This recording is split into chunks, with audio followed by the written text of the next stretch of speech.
Hello guys, ನೀವು ನೋಡ್ತಾ ಇದ್ದೀರಾ Kannada sports official YouTube channel. Kannadiga KL ರಾಹುಲ್ಗೆ ಮೋಸ ಮಾಡಿದ ಆಸೀಸ್. KL ರಾಹುಲ್ ಏನಪ್ಪ ಅಂದರೆ ಈಗ ಮಿಚೆಲ್ ಸ್ಟಾರ್ಕ್ ಅವರ ಬಾಲಿಂಗ್ನಲ್ಲಿ ಔಟ್ ಆದರು. ಬಟ್ ಇಂಡಿಯಾ ವರ್ಸಸ್ ಆಸ್ಟ್ರೇಲಿಯಾ ಏನಪ್ಪ ಅಂದರೆ ಮೊದಲ ಟೆಸ್ಟ್ ಪಂದ್ಯ ಡೇ 1 ಪರ್ತ್ನಲ್ಲಿ ನಡೀತದೆ. ಇನ್ನು ಆಲ್ರೆಡಿ ಏನಪ್ಪ ಅಂದರೆ ಲಂಚ್ ಬ್ರೇಕ್ ಕೂಡ ಇಲ್ಲಿ ಆಗಿದೆ. ಬಟ್ ನಮ್ಮ ಟೀಮ್ ಇಂಡಿಯಾ ಪ್ರಮುಖ 4 ವಿಕೆಟ್ ಕಳೆದುಕೊಂಡು ಇದೀಗ ಸಂಕಷ್ಟಕ್ಕೆ ಸಿಲುಕಿದೆ. ಸದ್ಯಕ್ಕೆ ನಮ್ಮ ಟೀಮ್ ಇಂಡಿಯಾ ಪರ ಧ್ರುವ ಜುರೇಲ್, ರಿಷಬ್ ಪಂತ್ ಅವರು ಬ್ಯಾಟಿಂಗ್ ಮಾಡ್ತಿದ್ದಾರೆ.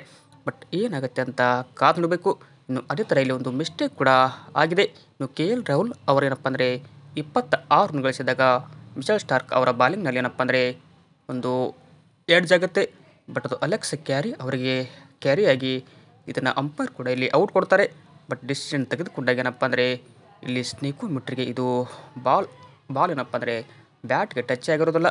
ಹೀಗಾಗಿ ಅಲ್ಲಿ ಸ್ನೇಕು ಮೀಟರ್ದಲ್ಲಿ ಎಡ್ಜ್ ಅಂತ ಬಂದು ಈಗ KL ರಾಹುಲ್ ಔಟ್ ಆಗ್ತಾರೆ. ಇದು ಏನಪ್ಪ ಅಂದರೆ ಎಲ್ಲ ಕನ್ನಡಿಗರಿಗೆ ಒಂಥರ ಬೇಸರದ ಸುದ್ದಿ. ಬಟ್ ಮಿಚೆಲ್ ಸ್ಟಾರ್ಕ್ ಅವರಿಗೆ ವಿಕೆಟ್ ಹೋಯಿತು.